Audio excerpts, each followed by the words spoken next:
දිනේෂ් මහත්තයාට මේ ඇවිල්ලා මේ කොයි හදන එක්කෙනෙක් නෙමෙයි ලංකාව දන්න ඩිස්කස් මාළු හදන එක්කෙනෙක් පොඩි වචන ස්වල්පයක් පොඩ්ඩක් මාළු ගැනත් කියලා අපි දන්න දේ කියලා දැන් පොඩ්ඩක් දැනුවත් කරන්න බොහොම ස්තුතියි.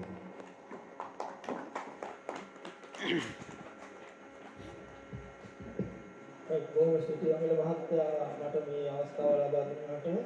එතකොට ලොකු උපකරණයක් අපේ රටට ඇවිල්ලා තියෙනවා මේ සයන්ටිස්ට්ලා දෙන්නෙක් ඉන්නවා ඕන ප්‍රශ්නයක් තිබ්බොත් විසඳ ගන්න පුළුවන්. මාළු හදනකොට අනිවාර්යෙන් එන ප්‍රශ්නයක් තමයි මාළුව විකුණන්නේ කොහොමද කියලා. ඒ එක ප්‍රශ්නයක්.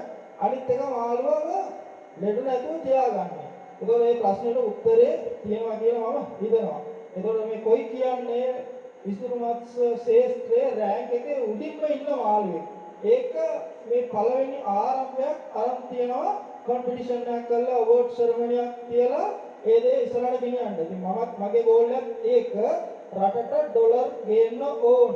සාමාන්‍යයෙන් කොයි හදන්න පටන් ගත්තොත් අපේ රටේ කොයි ඉන්ඩස්ට්‍රිය දියුණු වුණොත් සිලෝන් කොයි කියලා අපිට යන්න පුළුවන්. මගේ අදහසක් තියෙනවා සිලෝන් කොයි කියලා බ්‍රෑන්ඩ් එකක් හදන්න. මේගොල්ලන්ගේ බ්ලැක් ලයින් එකක් ගෙනල්ලා ඒක ඒ විදිහට ඩෙවලොප් කරන්න.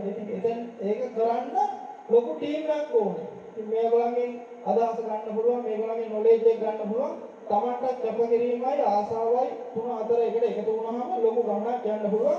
මම බලාපොරොත්තු වෙනවා මේක මේ ගම්මුල්ලට සීමා කරන්නේ නැතුව ඉස්සරහට දිරේට මේ වගේම අවුරුද්දකට ඉවෙන්ට්ස් දෙකක්වත් තියලා ඉවර මේක ඩෙවලොප් කරයි කියලා. ඒක ඩෙවලොප් කරොත් මේ ඉන්ඩස්ට්‍රිය දියුණුවා. ඒ අමිල මහත්තයා ලොකු සේවයක් කරන්නේ මට කරන්න පුළුවන් සපෝට් එක මම දෙනවා. මම අමිලට මුලින්ම කිව්වා අපි කම්පිටිෂන් එකක් තිබ්බොත් හොඳයි කියලා ඉවරලා ඒක කන්ටිනියු කරන්න කියනවා. ඒ තමයි මගේ තියෙන්නේ. ඒ නිසා බොහොම ස්තුතියි ආපු සියලු දෙනාට.